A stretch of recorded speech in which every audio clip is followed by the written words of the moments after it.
Everybody, it's Tom Christie back in the painting studio, and I've gotten a lot of questions about patterns, and I don't sell my own patterns, but I do have recommendations for places you can go to get pattern material, and we'll talk about in this video the resources a person might need to get started. So this is particularly focused on newer carvers that are just wondering, well, how do I get a start?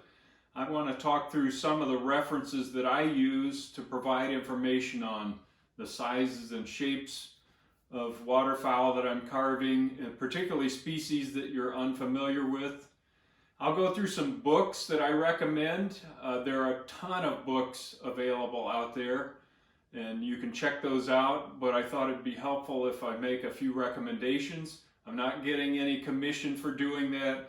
I'm just telling you these are things that have been helpful to me, and I've been at it for quite a while, and still using them. So that might be an indication that they're valuable resources if you can find them. A lot of these books are out of print, and we'll talk about that as we go. I also wanted to cover a concept called a reference board or a sample board, and if you can't afford or don't want to get a lot of expensive taxidermy done, I'll show you a way that you can make a reference board without a lot of chemistry or anything. And I've got a board that I've been using for 20 years on mallards that I'll show you, and we'll talk about why I use that type of reference as well.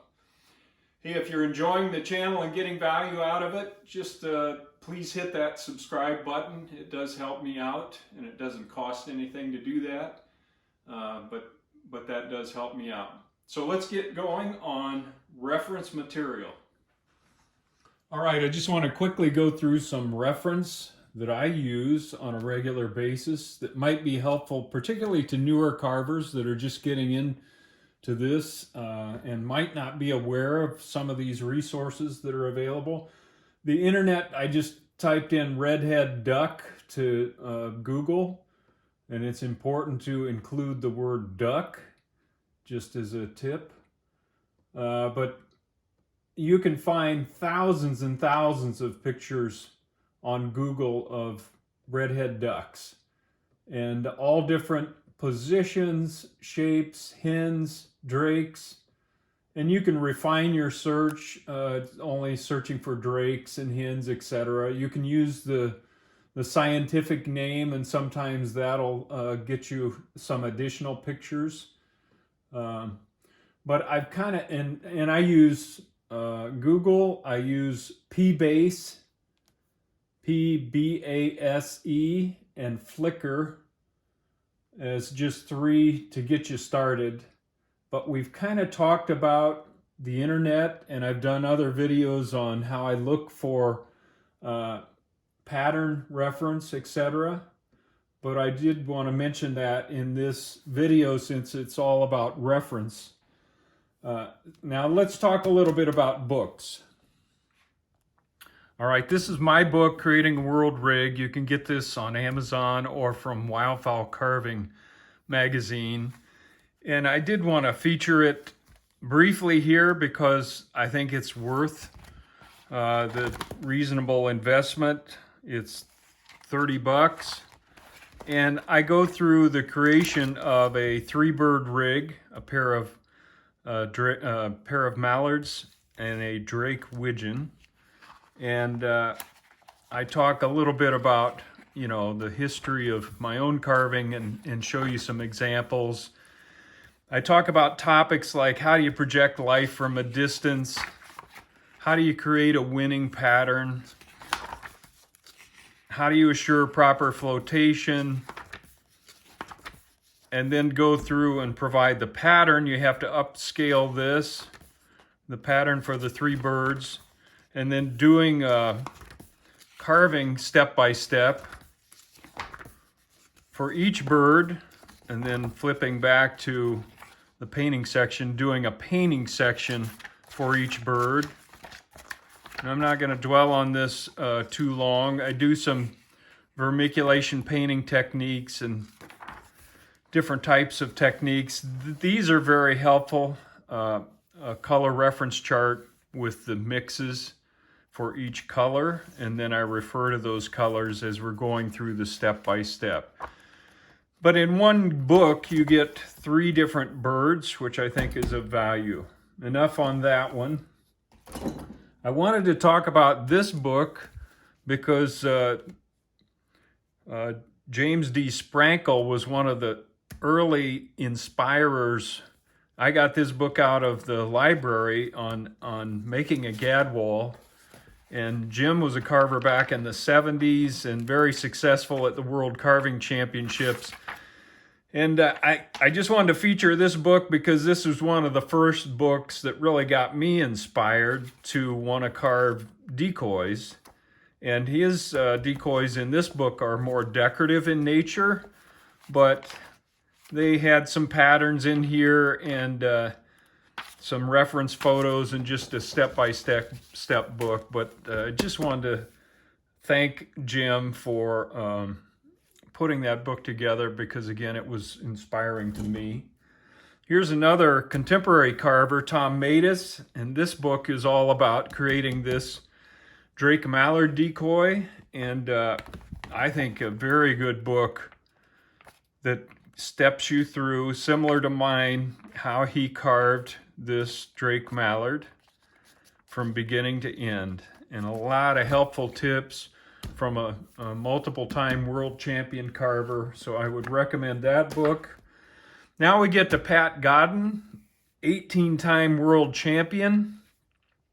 I think I have all of Pat's pattern books. This one was one of his later ones, championship waterfowl patterns that he put together on his world rigs. And it gives you great full-size patterns of all of his, or several of his world rig birds, including some reference photos.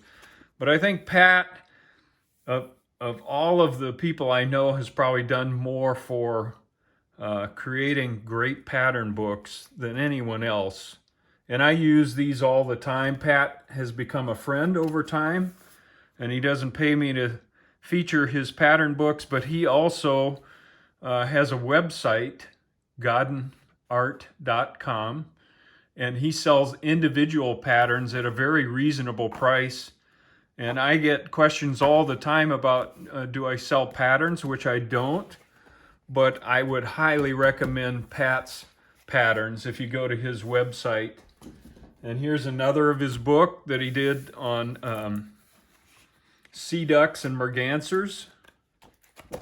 These are out of print, by the way, so that is a little bit challenging, but if you can find a copy, I would really recommend it, especially for you carvers just starting out. You can see that I've got stuff all over these pages because I use these so often. I don't copy Pat's patterns, but he did a lot of work in an aviary and did a lot of the measurements that are so key to getting proportions right on these birds.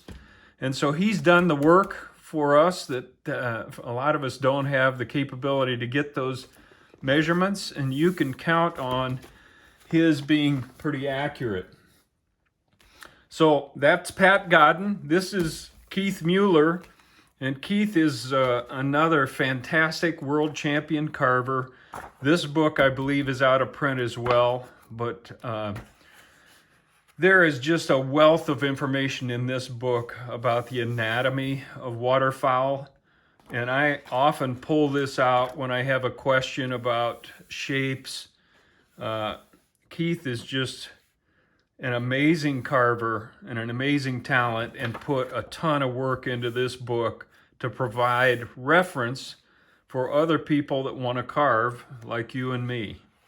So I'm just thankful to have this book from Keith, and I'd recommend it if you can find it. There are other workbench project books. This one is from Jamie Welsh. Jamie is another world champion carver. This is on a pair of canvas backs, and I love this book. He does decorative carving primarily and is a world champion at it, and shows you all of the steps to go through to make a pair of decorative canvas backs, including patterns. Another great book. Now we're getting back to kind of the early days, and anybody in carving that's been around a while is familiar with Bruce Burke.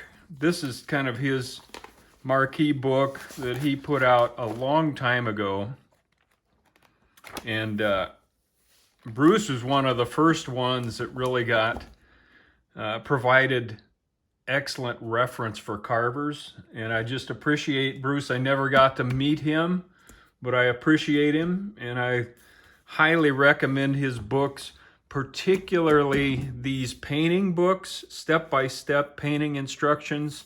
You can see I've worn out the pages on this one because Bruce is one of the early innovators in terms of providing this type of reference, and he gives his painting schemes along with reference photos that he's taken, along with some patterns and different positions. And what I really like about his book is he gives you step by step the colors he uses for various areas: head and neck, body, tail, wing. There's just a lot of great reference here that Bruce put into his books. And I still use this book along with his diver book and along with his geese and swan book. If you can find them again, these are out of print, so maybe that's not so helpful, but if you can find them, I just would recommend you invest in them, because they're some of the best resources I've found. That if I'm questioning a color mix and I don't have one of my own videos to refer to, I may go to Bruce's book and just, it gets me in the ballpark. Okay, burnt umber, white, black. What color of blue did he start with on the bill of that bird? Just quick questions like that. I don't copy his patterns again, but I cherish the effort that he put into creating these books for all of us. And again, if you can find it, if you can find them, I really recommend them. There's a quick close-up of Bruce Burke. He's from California, and again, just appreciate what he did for waterfowl and wildfowl carving. I'm sure I missed some key books, but I just wanted to show you a quick view of my reference library. And I purchased these over many, many, many years, and a lot of them I rarely take a look at, but there are some classics in there, and you can never have enough reference. But I wanted to pull out some of the key ones that I felt are helpful every time you carve. One more type of reference, and this is kind of old school reference. This is before the internet, believe it or not. I can't even remember back that far, but I have files on each type of bird, photos that I've seen from DU magazines and printed materials that I just, when I see something I like, I stick it in a folder. And then if I'm going to carve a redhead, I can pull that folder, look through all of these pictures for inspiration, and that's another helpful way, and I've built that up over time, obviously. Of course, it's hard to beat a full-blown taxidermy specimen. This is a bird that was harvested during a hunt and was mounted by Tim Schloss, a great taxidermist. But I just don't have many mounts. I've got that one, and I've got a couple of flying redheads. With the open wing, you get all kinds of structure to look at and how feathers fall and how they're put together. But not all of us can have a lot of taxidermy examples around, so I just wanted to show that board for you hunters out there. You might want to consider trying that. Yeah, I'm in the studio working on this Drake mallard and pulled out my mallard reference board. And I just thought it's worth showing a reference board to those of you that hunt. These are easy to put together. And this is from a pair of mallards that's probably 15 to 20 years old now. I've had this reference board that long. And it's just a piece of wood or particle board that I've tacked. When I cleaned the birds, I clipped a wing, just used a tack to hold it in place and spread the feathers out. And you can pull groups of feathers out, tape those together, like the tail here and the side pockets. And I just leave the board out in the garage over winter, just hang it up and let it dry naturally in the cold. And after the winter is over, it's all dried and it doesn't stink at all, and it lasts forever. And you just can't beat reference like this when you're carving, that you can just go to and look at wing structure and ticks on the face and the rump area, the tail underneath, the breast feathers of a drake, these big tertials and the color transitions. So I wanted to show you that because I think it's of value, and these don't take up much room, and I just use a dry cleaning bag to pull over it, and I can store them in the closet standing up. This is a Gabwall reference board. Same thing. This is almost a complete breast, but it's just skinned and dried and tacked in one location, and it holds together. So again, you just can't beat reference like that when you're trying to paint these birds or get colors correct. This was a beautiful drake, and I was just glad to have this kind of reference available. And I just wanted to show that to you as an idea. Again, for those of you that hunt or know people that hunt, it's just hard to beat this kind of reference. Here's just another version of a reference board. This is a Gadwall wing, and if you didn't want to build a big board or it takes up too much room, you can just clip a wing. This is a piece of scrap Tupelo. Put a hole in it, again, hang it up in the garage, let it dry through the winter months. That does require that you have a cold environment because it really is the cold and refrigeration that kind of dries things out. So I'm not sure it would work in a hot climate. But anyway, this I've used many, many times. When I'm doing a Gadwall, it's a quick reference to pull out and gives me the whole structure of that wing and the color combinations and some of the more subtle things like the vermiculation that comes in here very subtly. Look at just the white tip on that feather underneath. Just the structure of the speculum there. All right, well, that by no means covers the gamut on reference materials. I'm sure there are a ton of references out there that I haven't even scratched the surface.